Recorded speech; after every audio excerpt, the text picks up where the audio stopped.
পোশাক প্রস্তুতকারী মজুর বৃদ্ধি সংগ্রাম পরিষদের উপস্থিত সম্মানিত সভাপতি, উপস্থিত আছেন গণ্যমান্য ব্যক্তিবর্গ, সাংবাদিকবৃন্দ, উপস্থিত আছেন আমার শ্রমিক ভাইরা, সবার প্রতি আমার আন্তরিক সালাম, আসসালামু আলাইকুম। তো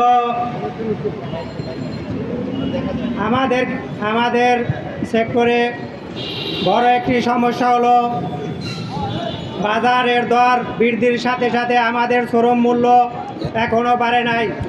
10-15 বছর আগে আমাদের শ্রমের যে মূল্য ছিল, আমরা সবাই পিস রেটে কাজ করি, কিন্তু আমাদেরকে আগেও যেই রেট 10 বছর আগেও যেই রেট দেওয়া হয়েছিল, আজ 10 বছর পরেও ওই পরিমাণ রেট দেওয়া হয়।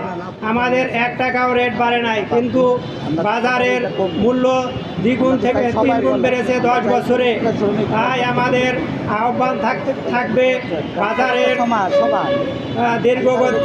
ঊর্ধ্বগতির সাথে সাথে আমাদের শ্রমের মূল্য বৃদ্ধি করতে হবে। এবং আমরা 9 মাস কাজ করি, 9 মাস কাজ করার পরে আমাদেরকে ঈদের সময়, ঈদের 2-1 দিন আগে আমাদের পুরো টাকাটা দেওয়া হয়, কিন্তু এটা কোনো আইনি নিয়মে নাই।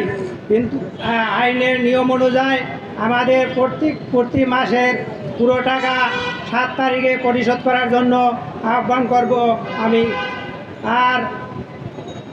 আরও আমাদের কিছু মালিকেরা আছে, 1 বছর কাজ করার পরেও আমাদের টাকা পুরো পরিশোধ না করে তারা কারখানা বন্ধ করে পালিয়ে যায়।